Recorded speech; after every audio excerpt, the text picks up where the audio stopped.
इस वीडियो में हम जानेंगे कि टाइप 2 डायबिटीज जो है उसकी ऑनसेट को, मतलब शुरुआत को हम कैसे डिले कर सकते हैं।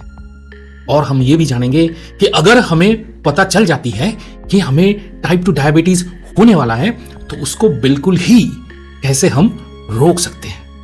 ठीक है, everything from the book of science, from medical books. बने रहिए टू लर्न रिसर्च क्या कह रहा है, मेडिकल साइंस क्या कह रहा है कि डायबिटीज क्यों हो रहा है, कैसे हो रहा है और इसको आप कैसे रोक सकते हो। ठीक है, बने रहिए मेरे साथ। तो बिफोर वी स्टार्ट, शुरू करने से पहले हम डिस्कस कर लेते हैं कि परिसंख्यान, दो परिसंख्यान बहुत इंपॉर्टेंट है। अमेरिकन डायबिटिक एसोसिएशन क्या बोल रहा है, ठीक है, ये बहुत इंपॉर्टेंट है, इसको ध्यान से सुनिए। नंबर 1 परिसंख्यान है कि अगर आपकी वजन 200 पाउंड है, मतलब 90-95 किलो ऐसा है, और अगर आप 7% उसमें से वजन कम कर लेते हो तो 58% चांसेस है, संभावना है कि आपकी डायबिटीज हो ही नहीं, और अगर अर्ली स्टेज में है बिल्कुल ही रिवर्स हो जाए। ये बहुत इंपॉर्टेंट है। 7% वजन लूज करने से 58% डायबिटीज रिवर्स हो सकती है इन अर्ली स्टेज। याद रखिए इसको, हम इसको लेके डिटेल में बाद में बात करेंगे, लेकिन ये बहुत ही इंपॉर्टेंट स्टैटिस्टिक्स है। नंबर 2, अमेरिकन डायबिटिक एसोसिएशन बोल रहा है कि 90% of the diabetes is preventable, मतलब 90% डायबिटीज को आप बिल्कुल रोक सकते हो। और पता है रोकने की सबसे अच्छी पंथा क्या है? इसमें सबसे अच्छी वाली पंथा यह है कि आप बहुत ही इनिशियल स्टेज में पता लगा लो कि आपको डायबिटीज हो रहा है या होने वाला है, या बॉर्डरलाइन डायबिटीज हो, और तुरंत आप एक्शन ले लो। उससे जो है आपकी डायबिटीज रिवर्स हो सकती है, और प्रोबेबिलिटी याद रखिए 90%। इसमें कुछ गलत धारणा है, वो सही नहीं है, उसको पहले आप सही कर लीजिए। एक तो है जेनेटिक। अब जो डेटा हमने डिस्कस किया, अब बताइए कि इसमें जेनेटिक है बहुत कम, 5 से 10% मुश्किल से जेनेटिक होगी। रेस्ट ऑफ द जो टाइप 2 डायबिटीज है ना, वो एक्वायर्ड है, मतलब बीमारी को आपने अपनाया है, अपनी लाइफस्टाइल से, खान पान से ने इसको अपनाया है, ये जेनेटिक है ही नहीं। एक चीज याद रखने वाली है, मतलब इसमें वी शुड नो कि कुछ बीमारी जो है ना वो जेनेटिक लगती है, लेकिन वो जेनेटिक है नहीं। उसका कारण ये है, स्पेशली इन टाइप 2 डायबिटीज में, कि ये जो लाइफस्टाइल खान पान है ये आपकी जो है बचपन से बनती है। फैमिली में लाइफस्टाइल खान पान जैसे चल रही थी, आप जब बड़े हुए हो तब भी वो वाली आइडिया जो है आपके दिमाग में घुस जाता है, और आप वैसे ही लाइफस्टाइल रन करते हो, और आपको डायबिटीज हो जाता है। और आप ये सोचते हो कि नहीं, मेरे पापा को था या मेरे दादा को था तो इसलिए मुझे है। ये जेनेटिक है? आंसर इज 90% ये जेनेटिक नहीं है। तो आपको क्यों लग रहा है कि ये जेनेटिक है? इस कारण से लग रहा है क्योंकि लाइफस्टाइल खान पान आपने जो है अपनी फैमिली में जैसी चल रही थी उस वाले को आपने अपना लिया है। उसको सुधार लो तो 90% चांस है कि आपकी डायबिटीज जो है वो सही हो जाएगी। इसमें कोई, मतलब इसमें कोई आपको क्षति तो पहुंचने वाला है नहीं। अगर आप अपनी लाइफस्टाइल सुधारोगे तो इसमें क्या क्षति है? You can have 90% chance of reversing diabetes, और अगर अर्ली स्टेज में है 7% वजन कम करने से आपकी 58% डायबिटीज जो है वो रिवर्स हो जाती है। इसमें बुरी बात कौन सी है बताइए? ना ही कोई दवाई है, ना ही कुछ है, सिर्फ लाइफस्टाइल चेंजेस है। It does worth it to make such changes in your life, क्योंकि इसकी कोई डाउन साइड नहीं है। तो ये टाइप 2 डायबिटीज होता कैसे है, उसको लेके हम एक छोटी सी डिस्कशन करेंगे। ये टाइप 2 डायबिटीज होने से पहले, मतलब जब आपकी ब्लड शुगर लेवल बढ़ी नहीं है, तो पहले आपकी इंसुलिन रेजिस्टेंस जो है, मतलब इंसुलिन हार्मोन की जो काम है, उस काम में आपकी शरीर बाधा पहुंचाना शुरू करती है। याद रखिए, इस दौरान जब आप इंसुलिन रेजिस्टेंट हो तब आपकी फास्टिंग और पीपी बिल्कुल ही नॉर्मल हो सकती है। तो इंसुलिन रेजिस्टेंस कैसे होती है? तो इसमें हम 4 चीजें डिस्कस करेंगे जो इंसुलिन रेजिस्टेंस कॉज करता है। एक है आप जब गलत सलत खाना लेते हो, deep fried food, refined sugar, तो आपकी पेट में जो अच्छी वाली बैक्टीरिया है, जो आपको प्रोटेक्शन देती है, जो आपकी लीवर के साथ मिलके हार्मोनल रिदम, पाचन क्रिया की जो रिदम रोजाना चलती है आपकी शरीर में, उसको मेंटेन करता है, जो अच्छी वाली बैक्टीरिया आपकी पेट में है वो मर जाते हैं। और जब ये अच्छी वाली बैक्टीरिया मर जाती है ना, तो आपकी लीवर में जो मेटाबॉलिज्म है उसमें भी प्रॉब्लम आ जाती है और आपकी लीवर फैट ज्यादा बनाने लगती है। ठीक है, तो फैट ज्यादा जब आपकी कोशिका ज्यादा बनाती है, लीवर ज्यादा बनाती है, तो वो फैट से कुछ केमिकल निकलता है।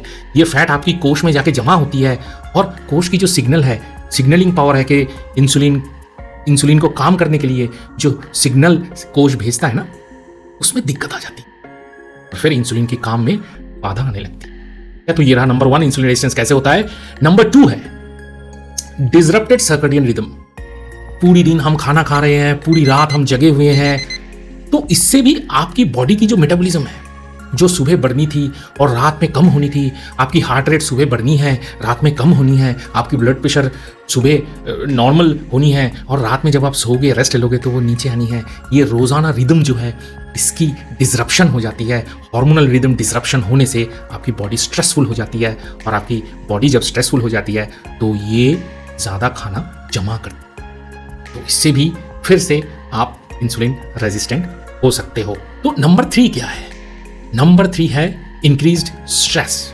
अगर आप क्रॉनिक एक्यूट स्ट्रेस, जो स्ट्रेस है वो रोजाना जरूरी है फंक्शन काम करने के लिए, लेकिन अगर आप क्रॉनिकली स्ट्रेस हो तो आपकी बॉडी में क्रॉनिक स्ट्रेस हार्मोन बढ़ जाती है और क्रॉनिक स्ट्रेस हार्मोन बढ़ने जैसे ये बढ़ जाता है तो आपकी इंसुलिन की जो काम करने की क्षमता है वो कम हो जाती है। और ये भी देखा गया है कि क्रॉनिक स्ट्रेस पेशेंट्स में जो इंसुलिन प्रोडक्शन है, इंसुलिन जो बनने वाला था, उसकी जो अमाउंट है, परिमाण है, वो भी बहुत ही कम हो जाती है। तो फिर से आपका कोशिका जो है, कोष जो है, वो इंसुलिन रेजिस्टेंट होने लगता है। चौथा है muscle metabolism. Muscle metabolism reduce होता है क्योंकि over a period of time ना हम उसको यूज ही नहीं करते हैं। जो चीज आप यूज नहीं करते हो, इस्तेमाल में नहीं है, वो चीज धीरे धीरे आपकी शरीर जो है वो कम करने लगती है। ठीक है, तो जो मसल है, जैसे आप बैठे हुए काम कर रहे हो सालों से, एक्सरसाइज बिल्कुल ही नहीं चल रही है, तो आपकी जो बॉडी की जो बड़ी बड़ी मसल्स है वो धीरे धीरे अपना जो मसल मास है उसको घटाने लग जाता है। ये मसल मास जो है इसकी कम होने से आपकी जो मेटाबॉलिक रेट है, जो बेसिक मेटाबॉलिक रेट है, जो पूरी दिन चलता रहता है, चाहे आप काम कर रहे हो, चाहे आप रेस्ट ले रहे हो, तो मसल मास जब कम हो जाती है तो आपकी मेटाबॉलिक रेट कम हो जाती है और ये जो सिकुड़ा हुआ जो मसल मास है ना, जो मसल पतला हो गया है ना, उसको खाने के लिए भी ज्यादा चीज चाहिए नहीं होता है। तो वो भी जो आपकी इंसुलिन हार्मोन का है वो सुनता नहीं है, वो बोलता है मेरा खाना बहुत कम चाहिए, मैं आपका सुनूंगा नहीं, ये खाना अगर आप दे रहे हो तो ये एक्स्ट्रा है, इसको आप फैट के हिसाब से जमा करो। ठीक है, तो ये 4 कारण याद रखिए। क्या है, मैं दोबारा से रिपीट कर देता हूं। तो नंबर 1 आपकी अच्छी वाली बैक्टीरिया मर रही है।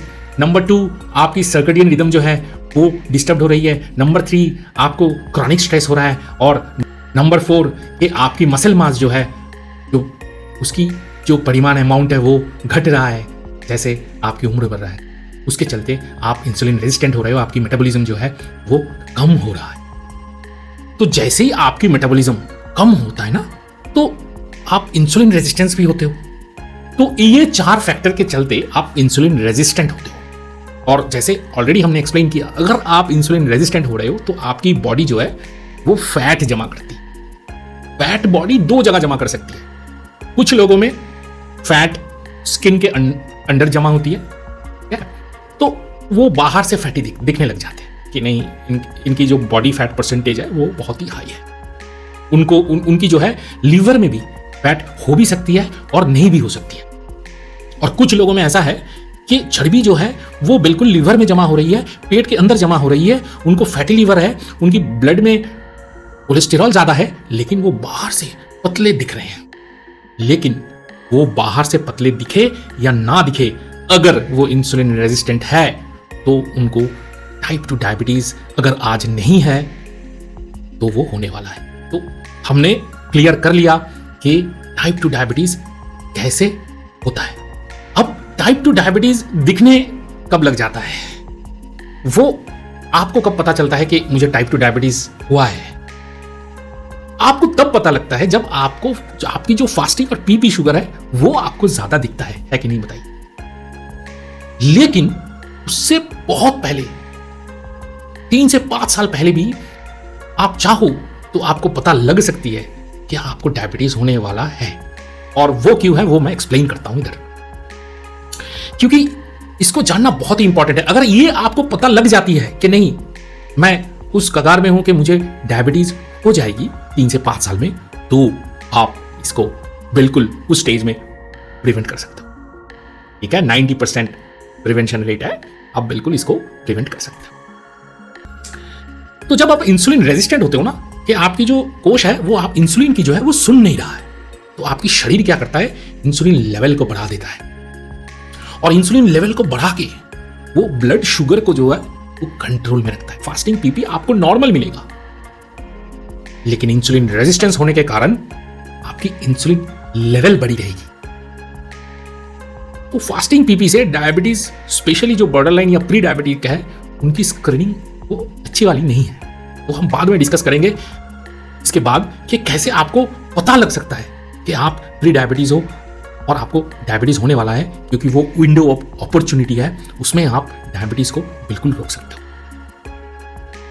ठीक है, इस कंसेप्ट को क्लियर रखिए कि फास्टिंग पीपी नॉर्मल है, इसका मतलब ये नहीं है कि आपको प्री डायबिटीज नहीं है, आपको इंसुलिन रेजिस्टेंट नहीं है। अभी हम डिस्कस करेंगे एक बहुत ही इंपॉर्टेंट टॉपिक, वो कौन सी खाना है जो आपकी डायबिटीज को कॉज करता है, जो कारण है, कौन कौन सी खाना है उसको हम जानेंगे अभी। बहुत इंटरेस्टिंग है, बिल्कुल ध्यान लगा के सुनिए। तो उसमें we will discuss 4 such types of food जो डायबिटीज करता है, जिसको आप चाहो तो अपनी लाइफस्टाइल से, अपनी खान पान से उसको आप हटा सकते हो। उसमें नंबर 1 है sugar, refined sugar. Refined sugar में कोई भी विटामिन नहीं है, मिनरल नहीं है, ये सिर्फ फ्यूल है आपकी बॉडी के लिए। ये फ्यूल आपकी ब्लड में जाती है और डायरेक्टली ये चली जाती है आपकी कोश में जमा होने के लिए। अगर तुरंत इसकी कोई यूज नहीं है तो इससे आपकी बॉडी को पुष्टि नहीं मिलता है, सिर्फ और सिर्फ ये एक एनर्जी है, एक फ्यूल है फॉर योर सेल। तो रिफाइंड शुगर तो लोग बहुत तरीके से ले रहे हैं। कोई है जो मिठाई ले लेते हैं दिन में 2-3 बार, कोई है 8 कप 10 कप चाय कॉफी ले रहे हैं चीनी से। तो कितनी रिफाइंड शुगर आपकी जरूरत है? मतलब 20 से 30 मिलीग्राम रिफाइंड शुगर, जो कि कुछ लोग तो कोई लोग तो उसको 300 से 400 मिलीग्राम रिफाइंड शुगर तक रोजाना ले लेता। ये डायरेक्ट जाके आपके सेल में। नंबर 2 जो मैं डिस्कस करूंगा कि लोग इसको अवॉइड करने के लिए जो चीज लेते हैं, जैसे हनी हो गया, ब्राउन शुगर हो गया, मैपल सिरप हो गया। ये मिठास है, लो ग्लाइसेमिक इंडेक्स है, और लोग सोचते हैं कि इसको अगर हम लेंगे तो डायबिटीज में चिंता की कोई बात ही नहीं है। बिल्कुल नहीं है, गलत है। अगर आप ये सब को लोगे, ये सब भी कैलोरी है, ये आपके शरीर में स्लोली जा रहा है, सही है, आपकी बॉडी में एब्जॉर्ब हो रहा है, सेल में जा रहा है, वो स्लोली जा रहा है, वो भी सही है। लेकिन इसका मतलब ये नहीं है कि आप 8 से 10 चम्मच हनी ले लो, 8 से 10 चम्मच आप कोई भी मिठास है, गुड़ ले लो या ब्राउन शुगर ले लो, इसका मतलब ये बिल्कुल मत निकालिए। ये भी द डेज एंड चीनी ही है। नंबर 3 है ट्रांस फैट, मतलब जो फैट जली हुई है, जो प्रोसेस्ड फूड में होता है, रेडीमेड खाना में होता है, डालडा में होता है, बहुत ही हाईली प्रोसेस्ड जब कोई तेल होता है, तो उसमें भी ये trans fat, deep fried food, उसको भी याद रखिए, तो उसमें भी होता है। तो उसमें ये ट्रांस फैट होता है। और ट्रांस फैट जब आपकी बॉडी में जाती है, आपकी कोश में घुसता है, तो ये कुछ फैट की कण प्रोड्यूस करती है जो इंसुलिन के काम को डायरेक्टली बाधा देता है। जैसे ये इंसुलिन की काम को बाधा देता है, हमने पहले भी डिस्कस किया, तो आपकी शरीर जो है इंसुलिन बढ़ा देता है, आपकी बॉडी इंसुलिन रेजिस्टेंट होने लग जाता है। नंबर 4 है प्रोसेस्ड फूड। उसमें है processed meat, highly processed readymade खाना। तो ये सारी प्रोसेस्ड फूड में का भी ये दिक्कत है कि ट्रांस फैट उसमें ज्यादा है। तो ट्रांस फैट के बारे में और एक चीज याद रखिए, I will give you a data, very interesting data. और डेटा ये है कि अगर आप, ये भी अमेरिकन डायबिटिक एसोसिएशन का डेटा है कि अगर आप रोज एक बेकन और एक हॉट डॉग लेना छोड़ देते हो, मतलब अगर आप ले रहे थे ऐसा, बेकन और हॉट डॉग जो है वो अमेरिकन प्रोसेस्ड मीट है, अगर आप लेना छोड़ देते हो तो आपको टाइप 2 डायबिटीज होने की जो प्रोबेबिलिटी है, संभावना है, वो 51% तक कम हो जाती है। इसको याद रखिए कि ट्रांस फैट से, प्रोसेस्ड मीट से, रेडीमेड खाने से आपकी बॉडी इंसुलिन रेजिस्टेंट बहुत जल्दी होता है। नंबर 4 और एक चीज है कि फ्रूट्स सारे अच्छे हैं, तो बहुत सारा फ्रूट्स लोग लेने लग जाता है। ये भी डायबिटीज होने का एक बहुत बड़ी कारण है। और ये पता है क्यों है? क्योंकि फ्रूट जो 100, 150, 200 साल पहले हमें ना हर सीजन में फ्रूट जो है वो मिलता नहीं था। तो एक ही सीजन में फ्रूट मिलता था और हम लोग बहुत सारा ले लेते थे क्योंकि विंटर सीजन में वो मिलेगा नहीं, और वो जाके ये फ्रूट्स जाके फ्रक्टोज वगैरह जाके हमारी लिवर में जमा हो जाती थी। 3-4 महीने हम फ्रूट्स ले लेते थे और पूरी साल हमें लिवर से उसकी पुष्टि मिलती रहती। तो फ्रूट्स से जो फ्रक्टोज आती है वो लिवर को जमा करनी है, ठीक है, वो डायरेक्ट जो है आपकी सेल जो है पचा नहीं पाता। अब क्या चल रही है, अब पूरी साल जो है राउंड द ईयर को फ्रूट्स मिलता है, और आप पे अगर पैसा है, आप अगर खरीद सकते हो तो बहुत सारा फ्रूट, बहुत कॉस्टली भी नहीं है, सस्ते में भी मिल जाता है, और आप राउंड द ईयर बहुत सारा फ्रूट्स लेते हो। और ये फ्रूट्स जो है ना, वो आपकी जो खाने की क्रेविंग है उसको संतुष्टि नहीं देता है। मतलब आप चाहे 3-4 केला ले लो, 2-3 अमरूद ले लो, उसके बाद भी आपकी जो भूख है वो मिटेगी नहीं, मतलब उसके तुरंत बाद आप और खाना ले सकते हो। तो अगर आप राउंड द ईयर बहुत सारा फ्रूट्स ले रहे हो तो जो विंटर सीजन की बात है वो तो अभी आ ही नहीं रहा है। मतलब पूरी साल आपकी लिवर फ्रुक्टोज पे फ्रुक्टोज वो जमा कर रहा है, फैटी लिवर हो रहा है, फैटी लिवर से इंसुलिन रेजिस्टेंट होता है, इंसुलिन रेजिस्टेंस बढ़ती है और आप इंसुलिन रेजिस्टेंट होते हो और धीरे धीरे डायबिटीज की तरफ आप बढ़ते हो। इस चीज को याद रखिए, ये बहुत ही इंपॉर्टेंट है। Fruits are healthy, everything is all right. Round the year हाथ भर भर के फ्रूट्स लोगे तो आप डायबिटिक हो सकते हो, डायबिटिक आपकी बढ़ सकती है। तो इफेक्टिव चेकअप कैसे कराएं, ये जानने के लिए कि क्या मुझे डायबिटीज हो रहा है, क्या मैं होने वाला हूं डायबिटीज, उसमें हम 3 सेट्स ऑफ टेस्ट की बात करेंगे। पहला तो हो गया फास्टिंग पीपी, जो आपको पता है, I will not go into detail, almost everyone knows into fasting PP. Fasting blood sugar आप मेजर करते हो, जब आप 12 घंटे बिन खाए आप फास्टिंग ब्लड शुगर मेजर कर लेते हो, फिर खाना खा लेते हो, फिर खाना खाने के 2 घंटे बाद आप post prandial blood sugar means PPBS आप करा लेते हो। ये नंबर 1 है। तो अगर आपकी बॉर्डरलाइन शुगर प्रॉब्लम है तो आपको पता चल जाती है। ये रहा नंबर 1 सेट ऑफ टेस्ट। लेकिन यही काफी नहीं है, वो मैंने डिस्कस किया है कि क्यों ये काफी नहीं है in the section of insulin resistant. आपको अगर फिर से सुननी है तो जाके नीचे चैप्टर बनी हुई है, उसमें आप जाके सुन लीजिए फिर से। नंबर 2 है एसेस इंसुलिन रेजिस्टेंट। तो इंसुलिन रेजिस्टेंस है कि नहीं है वो कैसे पता चलेगा? वो पता चलेगा जब आप फास्टिंग और पीपी शुगर के साथ फास्टिंग इंसुलिन चेक करा रहे हो, पीपी इंसुलिन चेक करा रहे हो, और HOMA-IR बोल के एक टेस्ट है जो आपकी इंसुलिन रेजिस्टेंस को एसेस करता है, उसको आप अगर चेक करा रहे हो तो ये number 2 set of test is very important to know कि आपको इंसुलिन रेजिस्टेंट हो रहा है कि नहीं। नंबर 3 सेट्स ऑफ टेस्ट कौन कौन सी है? ये वो वाली टेस्ट है जिससे आपको पता लगेगी कि जो इंसुलिन रेजिस्टेंस की जो साइंस है, जो बहुत ही अर्ली साइंस है, वो आप पे डेवलप कर रहा है कि नहीं। ये कौन कौन सी है? इसमें है नंबर 1, आप देख लो, एक अल्ट्रासाउंड करा के देख लो कि आपकी लिवर कैसी है।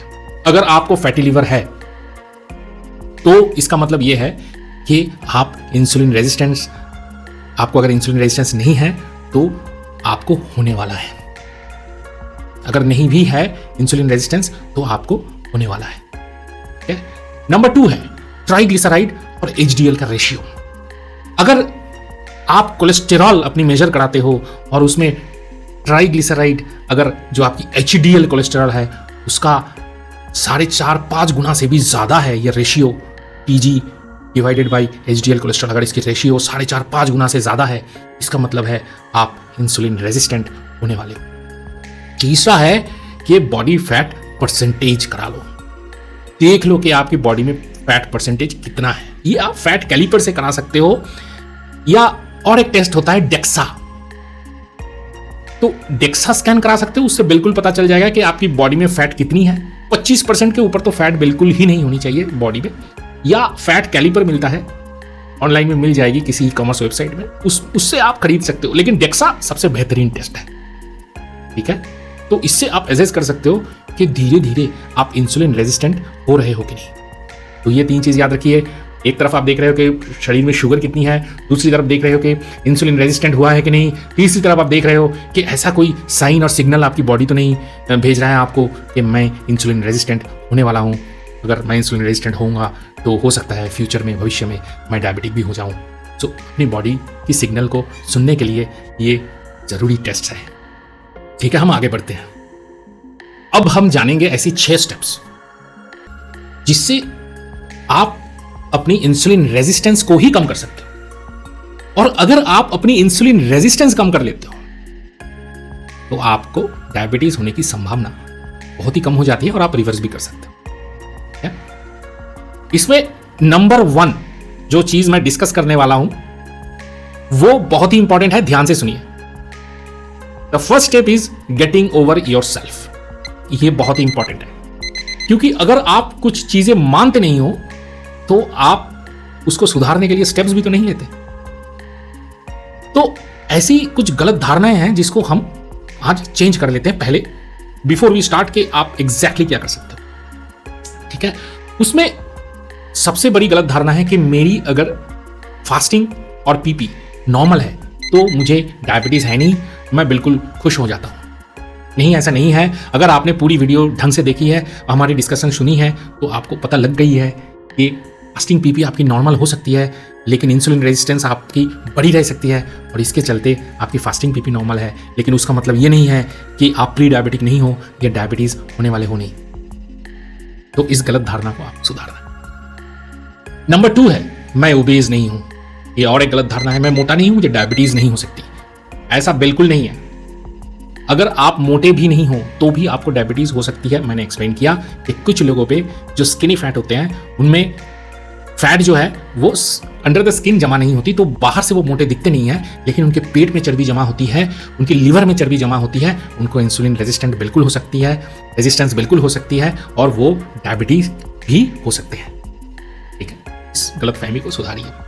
तीसरी गलतफहमी है कि मेरा उम्र कम है, मेरा उम्र 40 साल के नीचे है, तो मुझे टाइप 2 डायबिटीज हो नहीं सकता, मुझे स्क्रीनिंग कराने की कोई जरूरत नहीं है। ऐसा बिल्कुल नहीं है। I will give you the data.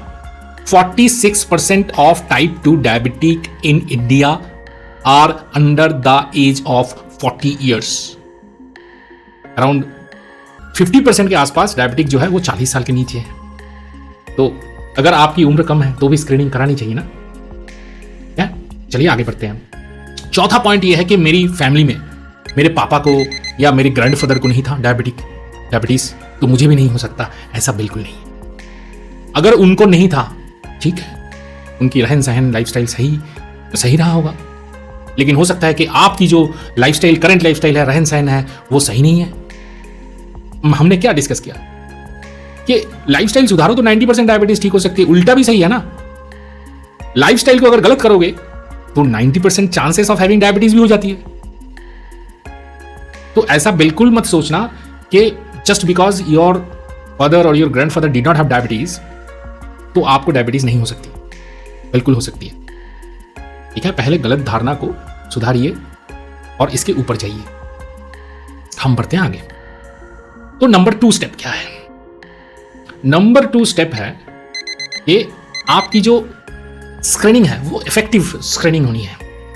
कैसे इफेक्टिव स्क्रीनिंग होती है हमने ऑलरेडी जो है वो डिस्कस कर लिया है, चैप्टर बनी हुई है, जाके देख लीजिए कि स्क्रीनिंग कैसे करना होता है, ताकि डायबिटीज होने वाला है कि नहीं और आप डायबिटिक होने के कगार में हो कि नहीं, उसी टाइम आपको पता लग जाए कि हाँ मेरे को ना अंदर ही अंदर डायबिटीज़ हो रहा है, और at that point of time अगर आप ड्रेस्टिक चेंज कर देते हो अपनी लाइफस्टाइल का, तो आपकी डायबिटीज़ होने की चांसेस तो 90% कम हो जाए। Regarding food we will discuss just 3 points. इसको याद रखिए, वो काफ़ी है। क्या खाना नहीं लेना चाहिए हम ऑलरेडी डिस्कस कर चुके हैं। फ्रूट्स के बारे में, फल अगर आप लेते हो तो आपकी इंसुलिन रेजिस्टेंस या डायबिटीज़ पे कैसे असर पड़ती है वो भी हम डिस्कस कर चुके हैं। नीचे चैप्टर बनी हुई है, देख लीजिए अगर आप मिस कर गए हो तो। इधर हम डिस्कस करेंगे कि कौन सा खाना लेना चाहिए और खाने में कौन सा खाना लेना चाहिए और उसको कैसे लेना चाहिए ना। तो खाने में सब्जी हाथ भर भर के लीजिए, मल्टी कलर 4 से 5 कलर की सब्जी हाथ भर भर के लीजिए। सब्जी का मतलब पीपर हो गया, मशरूम हो गया, पालंग हो गया, ये सारा कुछ जो है सब्जी है। तो अगर आप सब्जी 2 हाथ भर के ले रहे हो तो 1 हाथ भर के आपकी आएगी चाल, दाल, मछली या अंडा या सोयाबीन हो गया, तो वो 1 हाथ भर के आए। ठीक है, सब्जी अगर 2 हाथ भर के ले रहे हो तो 1 हाथ भर के बाकी सब आएगी। दुगना होनी चाहिए जो सब्जी की अमाउंट है वो। तो ये रहा number 1 important point. Number 2 important point ये है कि आप उसमें फर्मेंटेड फूड ऐड करो। जैसे दही हो गया, जैसे बहुत तरीके का अचार हो गया, तो 100 से 150 ग्राम दही या 1 चम्मच से 2 चम्मच आप जो है अचार रोजाना अपने खाने में ऐड करो। और इन सब से ना आपकी जो पेट में जो अच्छी वाली बैक्टीरिया है, ये उनकी खाना है, ये ऐसे खाने से उनको बहुत मदद मिलती है। वो आपकी जो अच्छी वाली बैक्टीरिया है वो हेल्दी होते हैं। और एक चीज मैं इधर मेंशन कर लेता हूं कि अगर एलमंड या अखरोट या काजू आपको लेना है तो आप 5 से 10 पीस आप रोजाना ले सकते हो। सुबह उठ के चाय या कॉफी, ब्लैक टी या ब्लैक कॉफी के साथ बिल्कुल ले लो। नंबर 3 जो खाने में बहुत इंपॉर्टेंट है वो है time restricted feeding, TRF। Scientific research has shown कि अगर आप टाइम रेस्ट्रिक्टेड फीडिंग करते हो तो आपकी इंसुलिन रेजिस्टेंस बहुत ही कम होती है और आपकी फैटी लिवर, कोलेस्ट्रॉल इश्यूज बहुत ही कम हो जाता है। डायबिटीज होने की चांसेस भी कम होती है। ये क्या है? ये वो है कि आप जो पहला खाना ले रहे हो, अगर 12 बजे ले रहे हो तो लास्ट जो खाना है, the last food of the day आप ले रहे हो 8 बजे के अंदर। मतलब 12 बजे से लेके 8 बजे के बीच आप पूरा खाना जो है अपना ले रहे हो। तो ये होती है टाइम रेस्ट्रिक्टेड फीडिंग। इससे क्या होती है? इससे आपकी शरीर में जो इंसुलिन का काम है, वो काम करने की जो ड्यूरेशन है वो कम हो जाती है। मतलब अगर आप सुबह 7 बजे से लेकर रात में 11 बजे तक खाना ले रहे हो तो इंसुलिन का काम सुबह 7 बजे से शुरू होती है और 11 बजे के बाद भी और 1-2 घंटा, मतलब आप मान के चलो रात के 1 बजे तक इंसुलिन काम करता है। और जितना ज्यादा इंसुलिन काम करता है उतनी ज्यादा आप इंसुलिन रेजिस्टेंस होते हो। इसलिए उसकी काम को आपको कम करनी है। ठीक है, याद रखिए टाइम रेस्ट्रिक्टेड फीडिंग 8 घंटा, 12 बजे शुरू करो, 8 बजे इंसुलिन के काम को जो है आप खत्म करो। चलिए हम आगे बढ़ते हैं। तो ये रहा नंबर 3। नंबर 4 क्या है? नंबर 4 है इफेक्टिव एक्सरसाइज। इफेक्टिव एक्सरसाइज का मतलब है हफ्ते में एटलीस्ट 3 से 4 दिन 30 to 45 मिनट्स ना आप जो है वो दौड़ो या स्पीड से चलो। सुबह उठ के स्पीड से चलो, उससे क्या होगी कि आपकी मेटाबॉलिज्म जो है वो बढ़ेगी। और रेजिस्टेंट ट्रेनिंग जो जिम में जाने की है, वो जिम जाने वाला चीज जो है उसको ऐड करो। क्योंकि अगर आपकी मसल हाइपरट्रॉफी होगा, मतलब जो आपकी मसल है अगर वो मसल मास आपकी बढ़ेगी या प्रिजर्व्ड रहेगी, तो आपकी बॉडी की जो बेसल मेटाबॉलिज्म है, मतलब बैठे हुए आपकी बॉडी की जो खाने को पचाने की जो क्षमता है वो बढ़ जाएगी। तो एक्सरसाइज में क्या रहा? नंबर 1 इज एरोबिक एक्सरसाइज, दौड़ो, स्विमिंग करो, साइकिलिंग करो। नंबर 2 इज जिम जाओ, मसल मास को प्रिजर्व करने के लिए, हाइपरट्रॉफी करने के लिए। कुछ नहीं करना, हफ्ते में 2 से 3 दिन जिम जो है वो काफी है। नंबर 5 है स्लीप इफेक्टिवली एट नाइट। ये बहुत जरूरी है। अगर आप रात में अच्छे से सोओगे तो आपकी बॉडी स्ट्रेस, जो मेंटल स्ट्रेस है, वो आपकी कंट्रोल में रहेगी। इसमें 3 चीजें याद रखना। अगर आप 10 बजे सोने जा रहे हो, 4 बजे के बाद कॉफी टी मत लेना। घर लौटते ही सोने जाने से 2 घंटे पहले थोड़ा गर्म पानी से नहा लेना, उससे आपकी बॉडी की टेम्परेचर कम होगी, सोने में जो है वो मदद मिलेगी। और रात की जो खाना है, डिनर है, वो 2 घंटे पहले ले लो सोने जाने से पहले। उसमें अगर दाल है, थोड़ी बहुत चावल है, तो वो स्टर्ची डाइट जो है ना, थोड़ी सी स्टर्ची डाइट वो आप रात में ले लो, तो उससे नींद जो है वो बहुत अच्छी आती है। चौथा है कि जो ब्राइट लाइट है उसको थोड़ी सी आप अवॉइड करो। ब्राइट लाइट, अगर आप सोने जाने से पहले मोबाइल से या अपने घर में जो लाइट लगी हुई है उससे अगर ब्राइट लाइट लोगे, उससे भी जो है आपकी स्लीप जो है वो हैम्पर होती है। तो ब्राइट लाइट कम कर दो, डिम वाली लाइट लगा दो, कुछ गाना वाना सुनो, बैठ के घर में बातचीत करो और बॉडी को जो है सोने जाने के लिए प्रिपेयर करो। ये बहुत ज़रूरी है। 1 घंटा सोने जाने से पहले, 1 घंटे पहले से थोड़ी सी शांत एनवायरनमेंट बॉडी को चाहिए होता है। स्लीप याद रखना। एक सप्लीमेंट है स्लीप के लिए जो आप ट्राई कर सकते हो। एक सॉल्ट है, the name of the salt is magnesium glycinate और मैग्नीशियम थ्रियोनेट।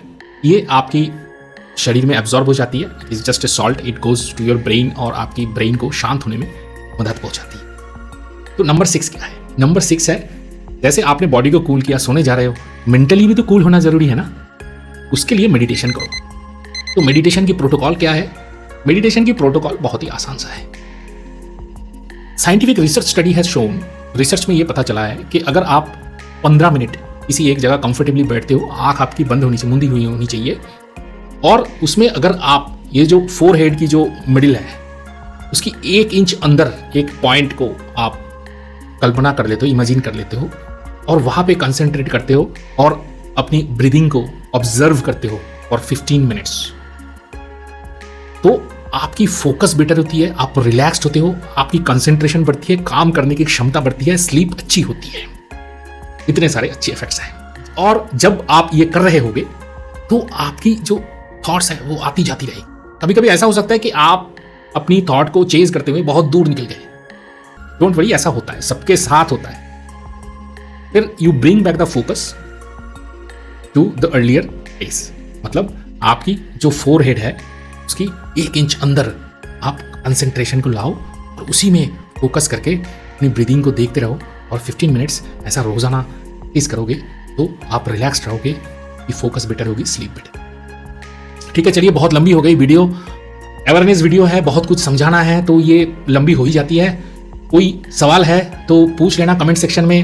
अगर किसी टॉपिक को आप जानना चाहते हो और भी इन डिटेल तो बता देना कमेंट सेक्शन में।